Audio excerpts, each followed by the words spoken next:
sabotages self-care and recovery. Amid this complex web, what clues should we, family members, friends, caregivers, and even seniors themselves, be watching for? Here are the 7 subtle signs of senior depression that too often slip by unnoticed. The first sign? Changes in appetite or sleep patterns. Pay close attention to dramatic shifts. Perhaps grandma, who used to look forward to breakfast, now pushes food around on her plate, or maybe she's suddenly reaching for snacks in the middle of the night. On the flip side, insomnia may creep in, or long, unexplained naps take over the afternoon. It's not just about the quantity, but the overall change in routine and energy levels. The second sign is withdrawal from social activities. A once sociable person might start declining invitations, missing regular card games, book clubs, or even family events. If a senior who loved chatting on the phone stops returning calls, or if visits become shorter and less frequent, it could signal something deeper than mere fatigue.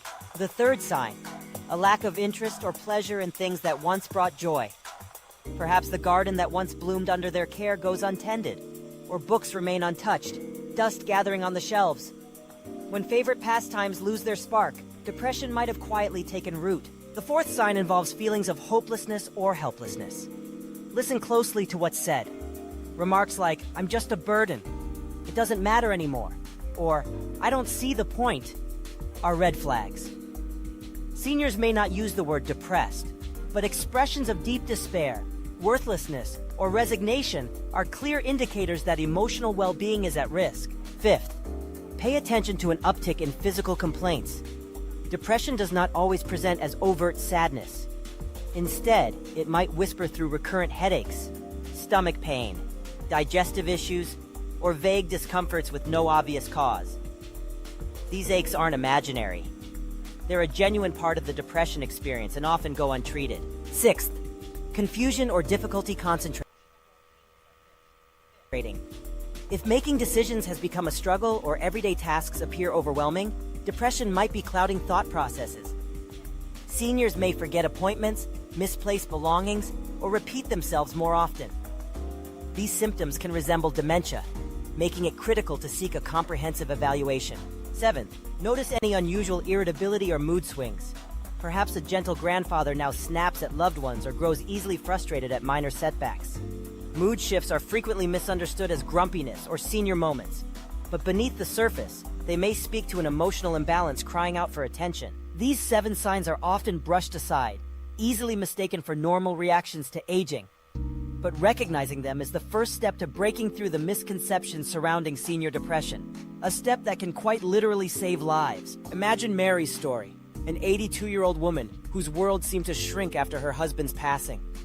Friends' visits dropped off. Days blurred together, punctuated only by her own footsteps echoing through a quiet house. Her family expected the morning would pass, but as the weeks turned to months, subtle shifts appeared. Meals went uneaten, the garden grew wild, outings to the market were met with reluctance. Comments like, "I don't really make a difference anymore," were easy to overlook until, finally, someone took notice. With encouragement, Mary accepted help. She connected first with her family, sharing her true feelings for the first time in months. Slowly, she opened up to a therapist trained in senior care, who helped her recognize grief from depression and taught her strategies to cope with loneliness and sadness.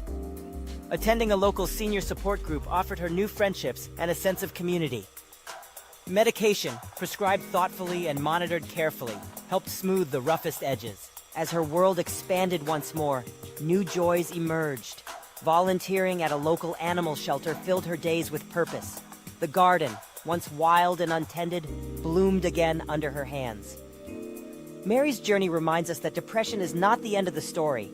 It is an obstacle that, with support and understanding, can be overcome. For many seniors like Mary, the transformative power of intervention cannot be understated. Depression is not a character flaw or a personal failure. It is a medical condition, shaped by genetics, environment, history, and current circumstances. Help might come in many forms: medication, talk therapy, group support, physical activity, even simple daily routines. The key is recognizing the problem and reaching out. But what can you do if you suspect a senior in your life might be struggling with depression? Start with conversation. Approach with empathy, not judgment.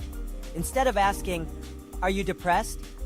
which might prompt denial or discomfort, Try open-ended questions. How are you feeling these days?